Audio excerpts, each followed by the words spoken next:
Bazoo, welcome. This is Elden Ring Nightreign, and here, with this NPC, we have some dialogue. Speak So let's as you listen to wish. that.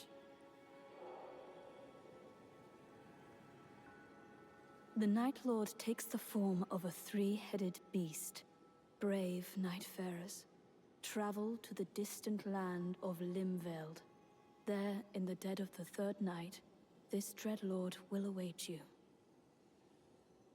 How can I help? Did you encounter the beast? That is our quarry. How did we allow so much time to slip by?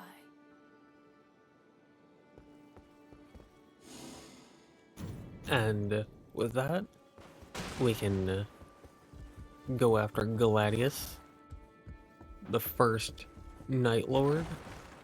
You have to beat them before getting access to any others, and matchmaking complete.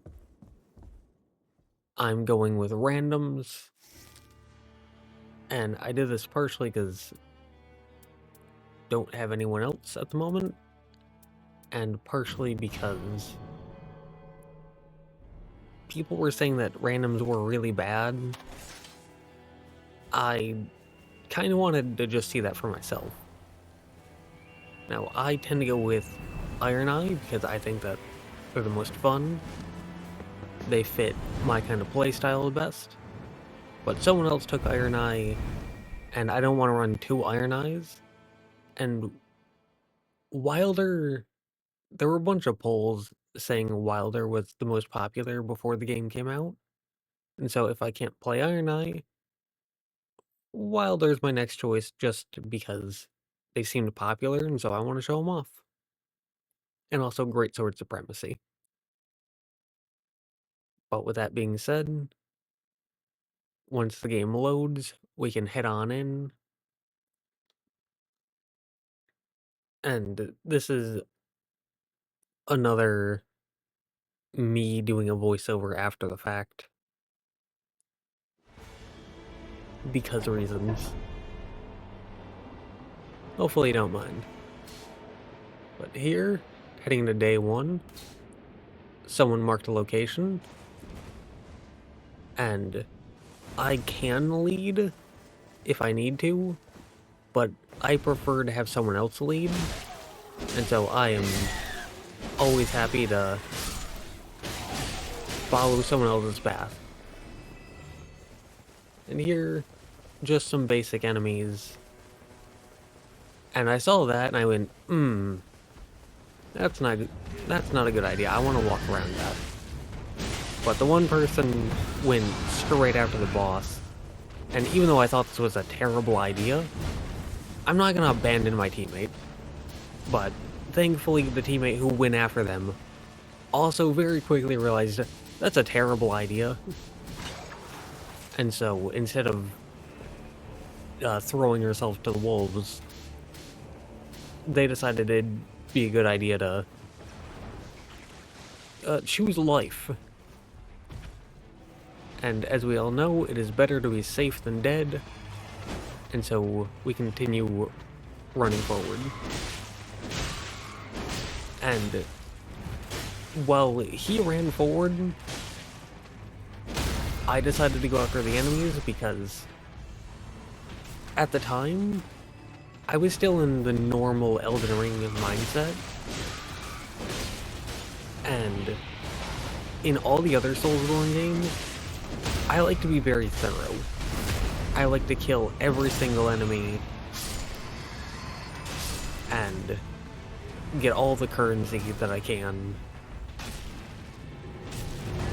Though, it was either after this expedition or the next expedition, I realized it's better to just beeline to the top and kill the boss. Because another reason why I did this is because I was worried that enemies would follow us up. But after this expedition, just ran straight to the top for the boss, and like one enemy came up top, and they only showed up like at the very end of the boss fight, so that this was kind of a rookie mistake on my part, but not too bad. We didn't really get punished for it, and it's something that I learned from. But here, another great sword, just because we can. More damage. But with that, we hop down, and we continue forward. There was another ping, so we can just run after that. And I believe this was my first time playing with a raider. And I wasn't quite sure what to expect, but they seem to be taking charge. And once again, I was in the mindset of kill everything, be thorough. But he was throwing on some pings, and by now I kind of caught on that, oh, he wants to just ignore the enemies and go straight for the bosses. So I went for that. And here, I decided to just not pick up anything. And you may find that strange, because, like, during the network tests or the beta, before the full game came out, people were saying, oh, just pick up everything, and then once you're fully stocked up on weapons, then you want to look at the secondary effects. But most of the secondary effects don't seem really useful to me, at least not for my playstyle.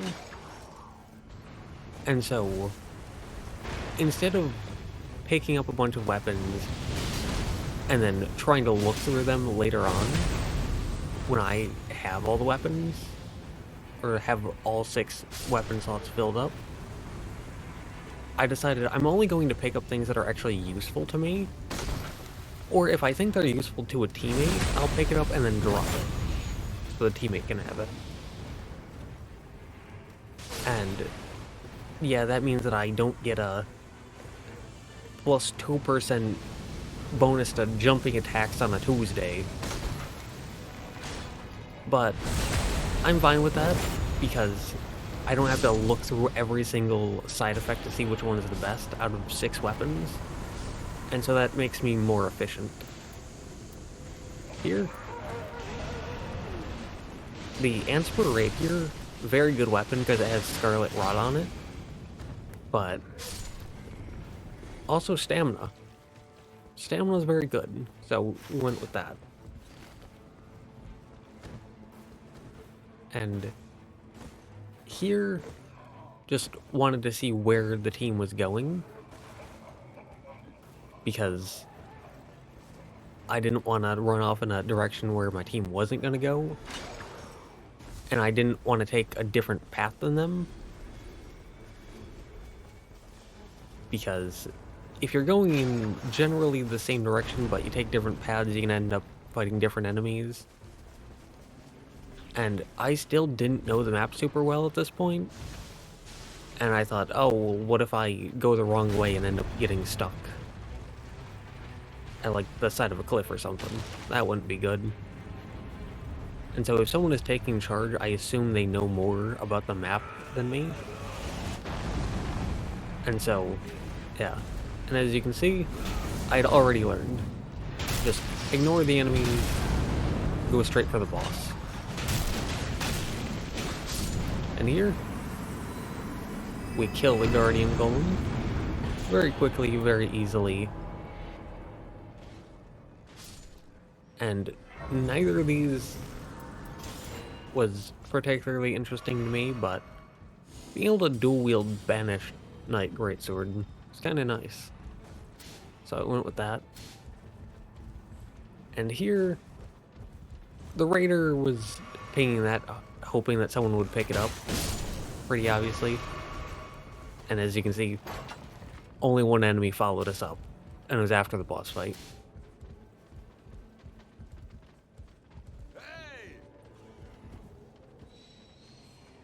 And here, I wasn't too sure what the raider was going for, and then he just started dropping a bunch of stuff. And when you drop consumable items, you don't drop them as an entire pack. You drop them one at a time.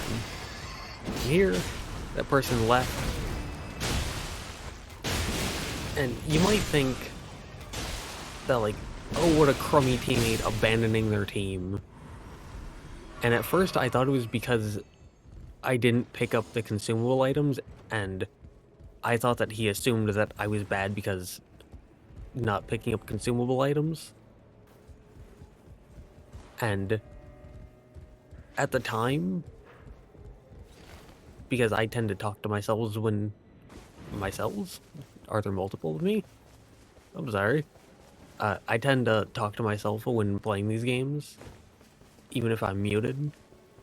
And I was going, well, consumable items just don't fit my playstyle. Like, I don't consider myself to be a great player, but I think I'm okay. But looking back at this now, with hindsight, I think it's just he had to leave. Like, something came up in real life for him, and he just had to go. And so he just dropped the stuff that he had, and then had to leave. So, doing a voiceover after the fact, kinda good for that. Good for me being able to look back with hindsight. But, remember, the guy who left, he was the one leading us. He was leading the charge. And with him gone, who's gonna lead? And I figured, well, who's more likely to lead? A Wilder or an Iron Eye? And even though I mostly play Iron Eye, I'm not playing Iron Eye right now. And I tend to pride myself on my versatility. And just being able to do everything at least somewhat decently. At least serviceably. And I went, well, if the old leader's gone, I guess it's time for me to take that up. So, I decided to lead. And I was a little worried about there just being two of us. Especially because with Iron Eye being a ranged character, he's gonna want to sit back while I take the aggro. But, like, I don't have a shield, and I'm not too confident with the combat in this game when I'm the one being stared at by the big bad. And here I was going to fight the boss, but then I realized Iron Eye isn't with me. And do I really want to fight the boss solo in a game specifically designed for and balanced around having 3 players on a character that I have very little experience with, while I still have little experience in the game? And there, he pinged. I didn't notice that at the time, actually. Once again, benefit of hindsight. But my focus was more on, this is an easy boss to kill. I want to kill the boss. And at the time, I was kind of upset with the Iron Eye player, because I went to go take charge and they just didn't. And there were 2 bosses that would have been pretty easy to beat. And we would have easily been able to do it before the fire if he had just followed me. And even though I wasn't able to get the reward, I was able to kill the boss. And got the runes for that. And I was able to keep moving without really any penalty to my health. So, a little annoyed with the Iron Eye player at the time. With the benefit of hindsight, it's an unfortunate situation, but oh well. We survived, we made it. We didn't do terribly for ourselves, we didn't do great, but given the circumstance of our leader left, and it was just the two of us, and we're two randoms with no communication, and I'm not really a fan of the ping system. I like when others use it, but I don't like how it's set up personally, and so I don't tend to use it, even though it'd be useful. But that is a flaw on my part. But still, considering the circumstances, it could have gone a lot worse. And so, I wasn't too upset. But here, we take them out. And I saw this. Grabbing it boosts a rune acquisition. And I figured there's probably one small enemy somewhere, because the boss was taking a while to spawn. But here they are. And it's a bell-bearing hunter. And keep in mind, I normally sit back because I'm an Iron Eye player. And, you know, range, bow, sit back. And so, wasn't really used to having to be up close and actually dodge their attacks, especially the grab. Like, that attack, ignore that. But I'm usually pretty okay at dodging that. But the dodge, not really used to that. And I got very lucky there. But I still didn't learn the timing on the dodge. And here, completely out of blast, but the boss is over half dead. And wasn't looking good, but I realized that I have to stop not taking this seriously. I have to kind of lock in and actually be a bit serious. And so I had to start focusing on, instead of just R1 spamming, actually dodging and swinging when I have the opportunity. Didn't do great, but I survived. And successive attacks restore HP was the best of those. And get a level up there.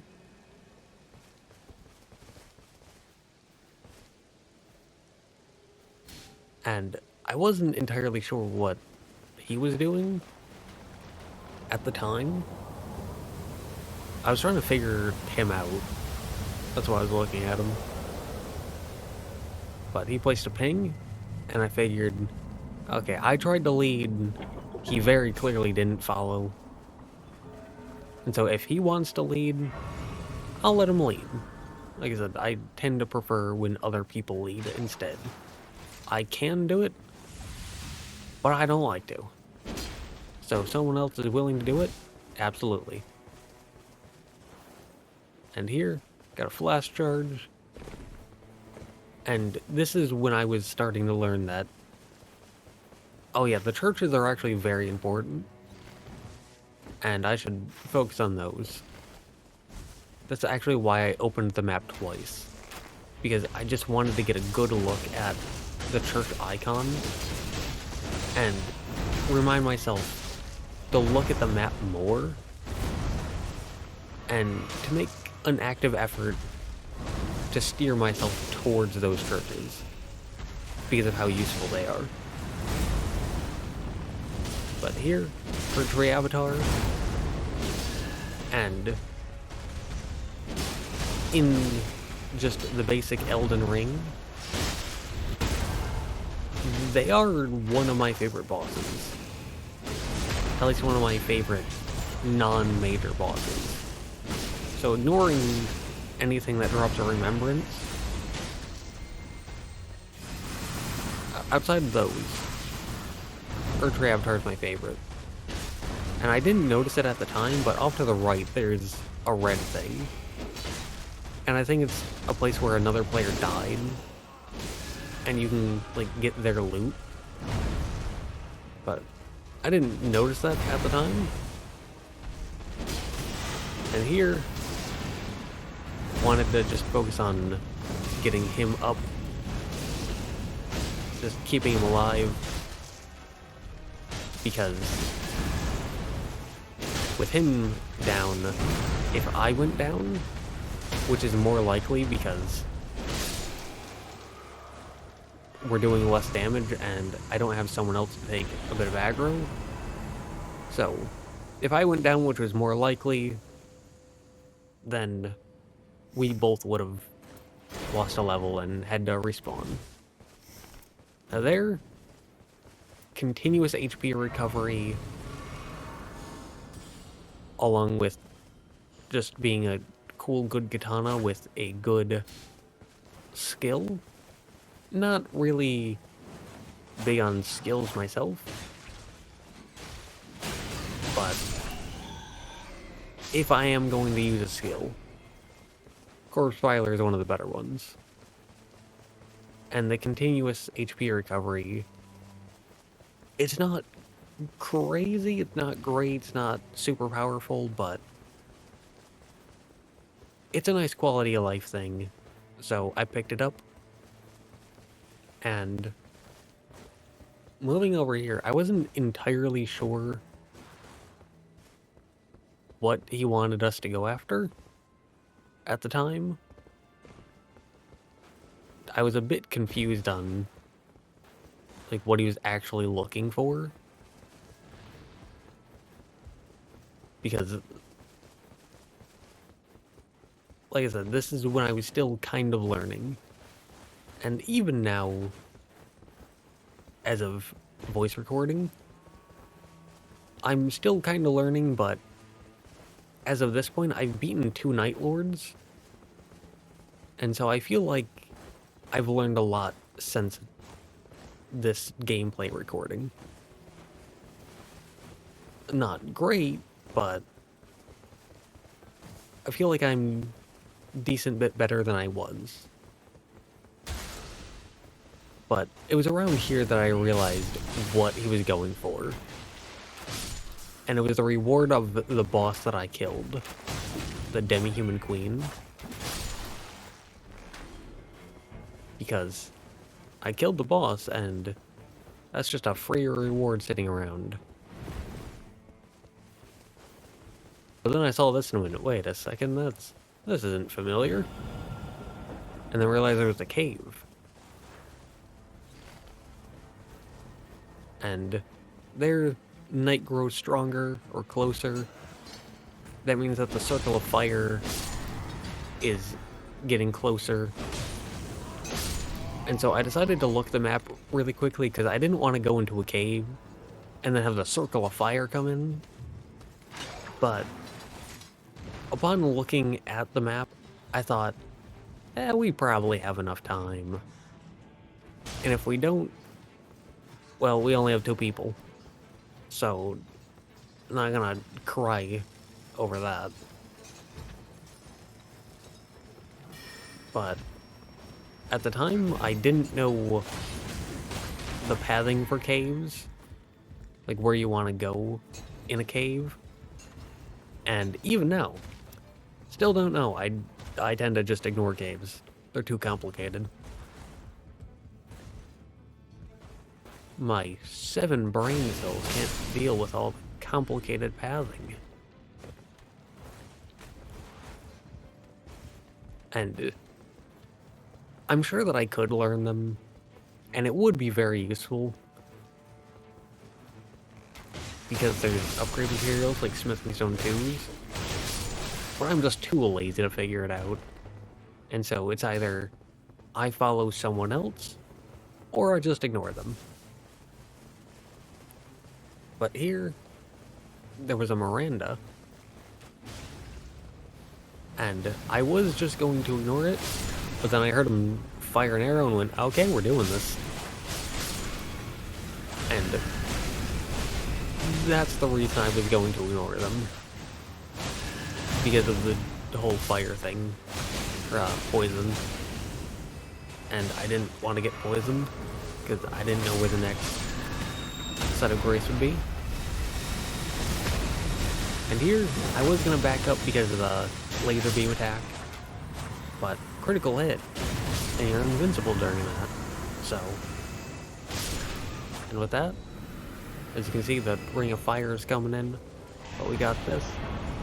Maximum stamina raised, very good, very easy, grab that, keep on moving. It might have been good to get the golden great shield, because great shields are good for keeping yourself alive, especially when you aren't too sure about how to deal with an attack. And I still wasn't completely confident being close range with Gladius. So, looking back, the golden great shield might have been a better choice, but stamina was a fast, easy choice. And here, Crystal Knight. Crystal Knights are fun, and I figured we probably have the time. And I kind of assumed they were going to be a boss. Obviously they're not. But sometimes the non-bosses can drop those little purple things that get you bonuses. So I figured, might be worth it. And here, I noticed this.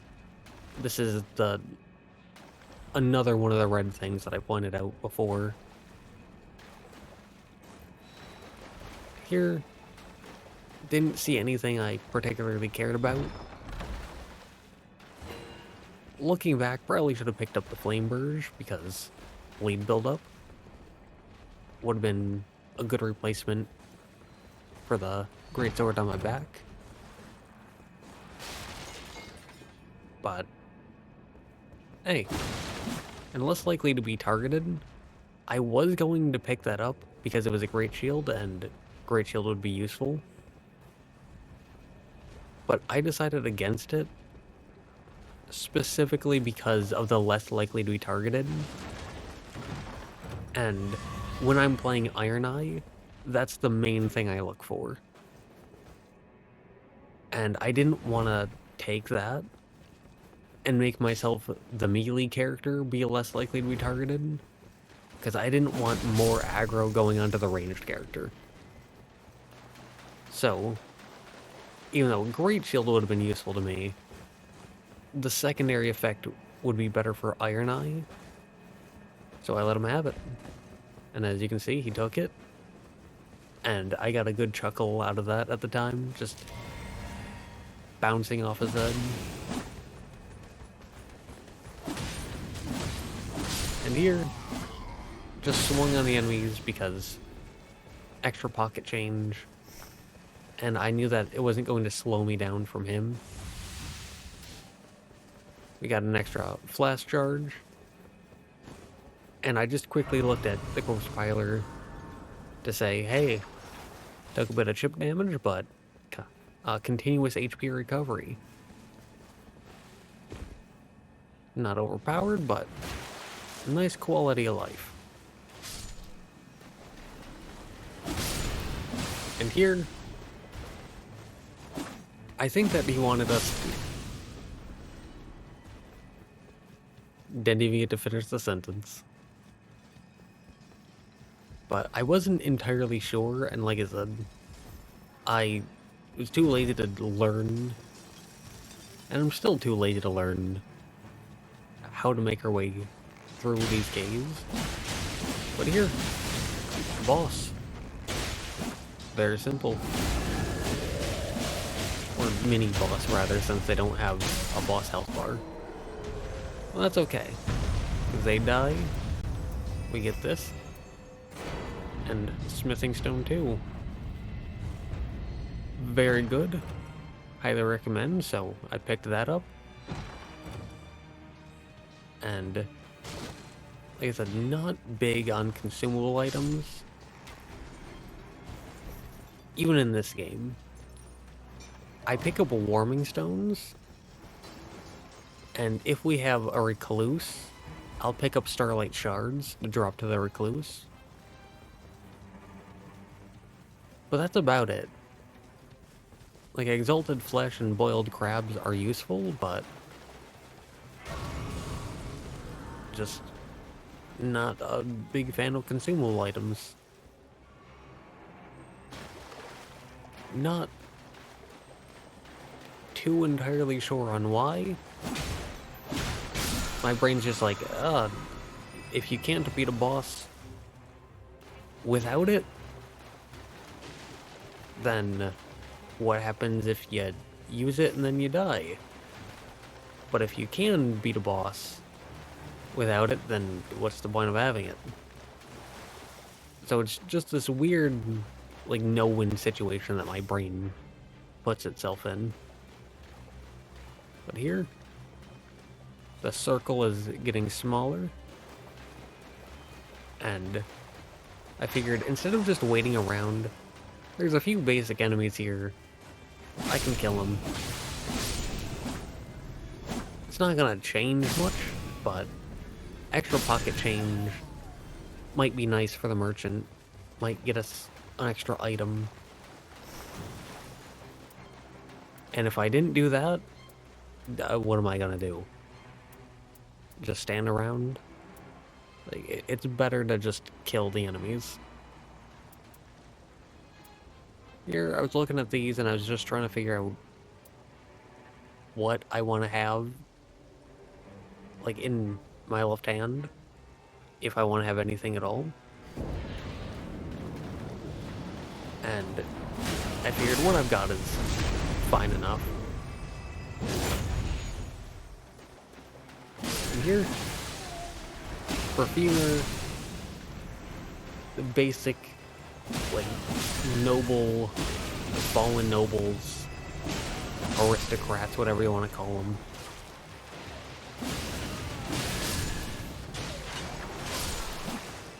And with all of them down, we can eventually fight a boss once the Ring of Fire gets all the way down.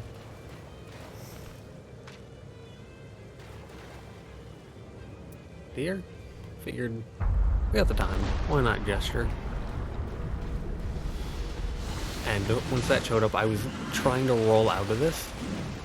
For some reason, you, like, really can't roll out of that gesture. And I did that at very much the wrong time. And yeah, I was not doing too well here.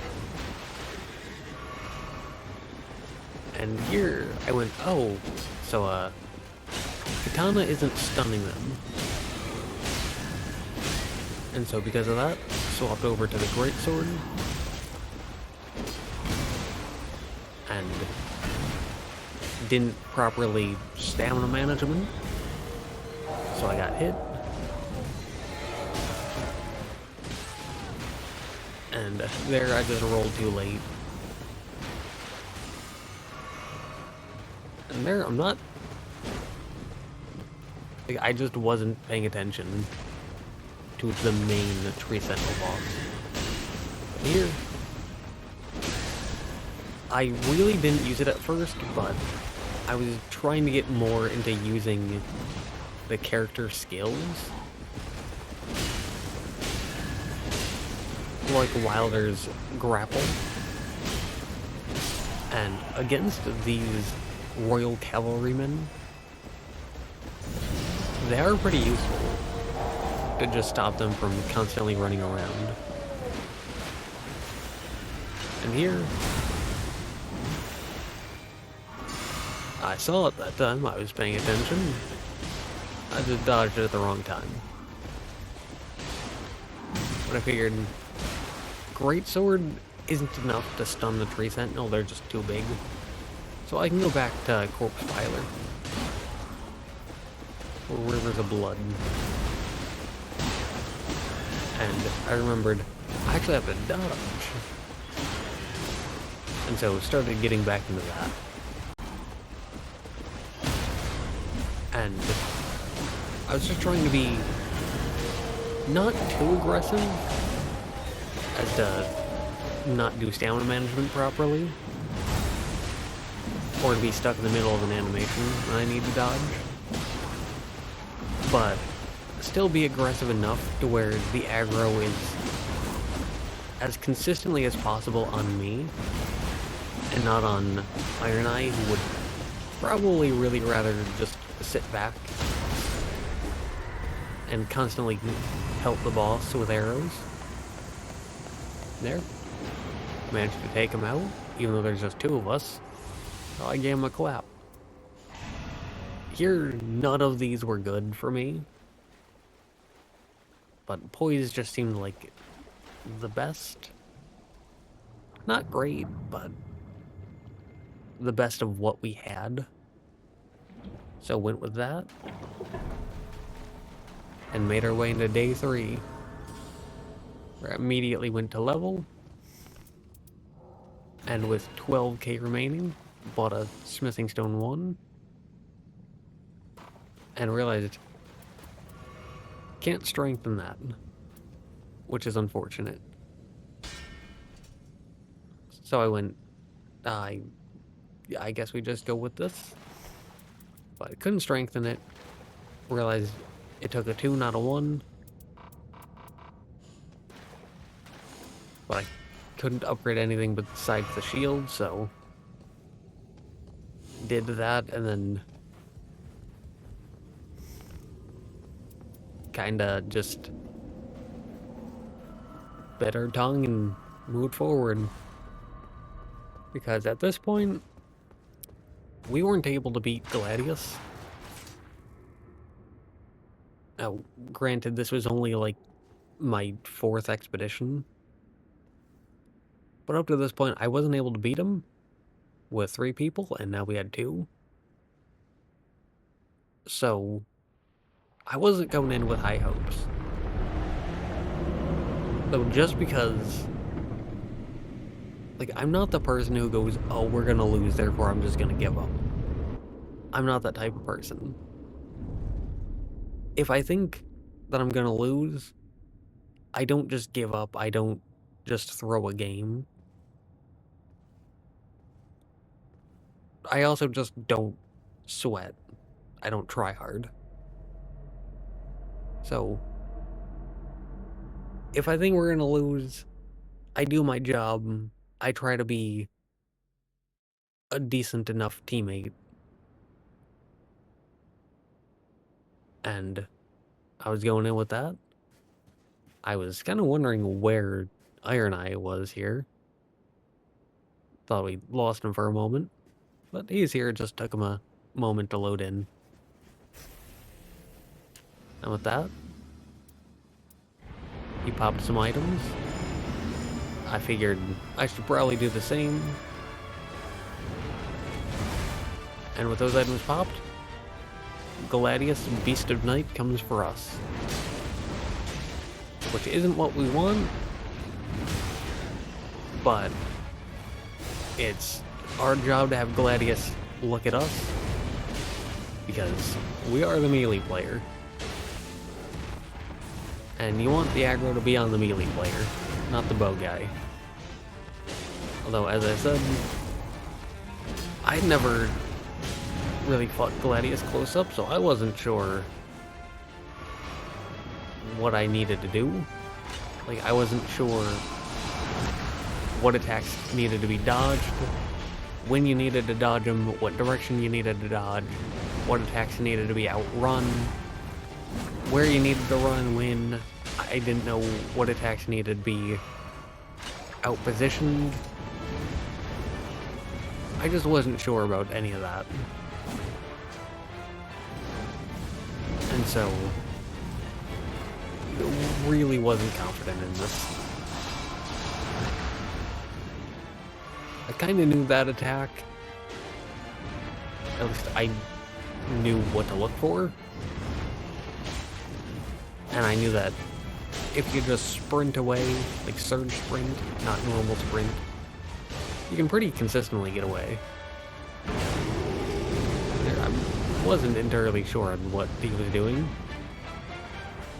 Kind of seemed like it was just freaking out. Here, this one was closest, so as a melee player, I went after the closest one. It didn't work. But I decided to make better use of my grapple shot. It wasn't really making better use of my life. Because, like I said, I just didn't really know their patterns, their timings, anything like that.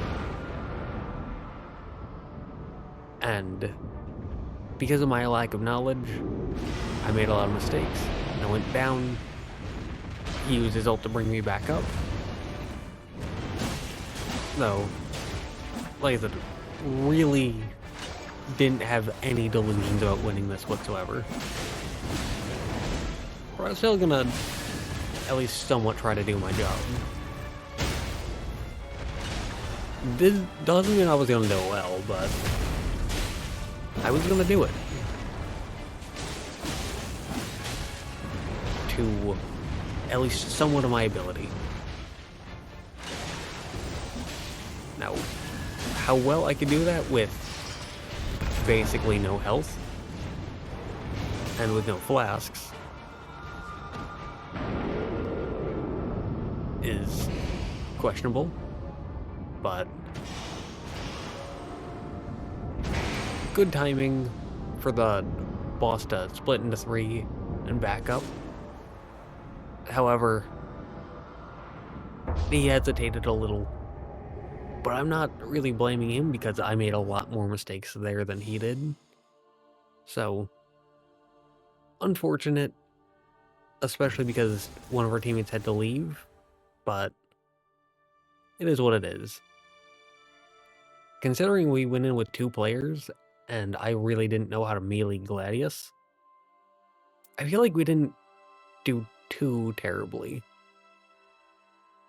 Now, armament skill being swapped to Sacred Blade, that's not bad. Especially since I think Gladius is weak to Holy. Though, I didn't throw that on. Instead, I just wanted to breathe. Not be super impressed, but definitely wasn't disappointed in how well we did, considering how bad of a hand we got. So, I wasn't happy, but I wasn't disappointed. And I think we can take that. But with that being said, we did get some merc. So I figured we can buy some stuff. Some scenic flatstones, which give you a random relic. And here, physical attack up +2. How much damage that means, not sure, but decent enough. HP restoration upon axe attacks, that's good if you can find an axe. Don't think any start with an axe though. Oh, Guardian, increased duration of character skill. That's kind of nice. Stamina recovers with each successful attack. That's nice. So this one's decent enough.